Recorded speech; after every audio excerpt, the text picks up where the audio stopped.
नमस्कार, मी वृंदा शहा आणि मी तुम्हाला घेऊन जात आहे एका नवीन प्रवासाला, अकाउंट्सच्या प्रवासाला. मला गेल्या 30 वर्षाचा अनुभव आहे आणि बऱ्याच वेळेला मी असं नोटीस केलेलं आहे, की अनेक फ्रेशर्स जे जॉइन करतात अ, कंपनीमध्ये, फर्ममध्ये, त्यांच्याकडे डिग्री तर असते. अगदी प्रोफेशनली क्वालिफाईड मुलांचाही हा प्रॉब्लेम आहे, की त्यांच्याकडे डिग्री असते, पण बऱ्याच वेळेला काम करण्यासाठी लागणारा जो स्मार्टनेस आहे किंवा ज्या काही युक्त्या आहेत, त्याचं त्यांना विशेष ज्ञान नसतं. आपण ज्याला बऱ्याच वेळेला पुस्तकी ज्ञान असं म्हणतो.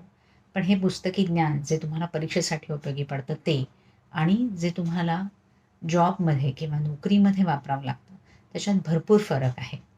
आणि ही जी गॅप आहे, ती मी आपल्या नॉलेज सीरीजमध्ये भरून काढणार आहे.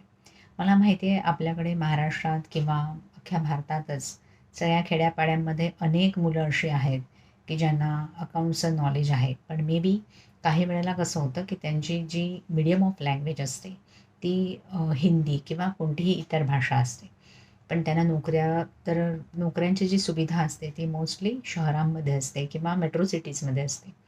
तर अशा वेळी जे त्यांना ती गॅप जाणवते, की जी इंग्लिश किंवा जी वर्किंग लँग्वेज असते कंपनीची, ती न आल्यामुळे जी गॅप जाणवते, ती गॅप भरून काढायचा माझा हा प्रयत्न आहे. त्यामुळे तुम्ही नक्की मला जॉइन करा किंवा तुमच्या माहितीत आणखीन कोणी असेल, तर त्यांना हा व्हिडिओ शेअर करा. हा एक टीझर व्हिडिओ आहे. नॉलेज सीरीज लवकरच सुरू होणार आहे. आठवड्यातनं 2दा व्हिडिओ पब्लिश होतील आणि जशा कमेंट्स येतील किंवा जशी रिक्वेस्ट येतील, त्याप्रमाणे मी एकदा लाईव्ह येऊन बऱ्याचशा प्रश्नांची विद्यार्थ्यांच्या उत्तरं देण्याचा प्रयत्न करणार आहे. तेव्हा looking forward, please join me. Thank you.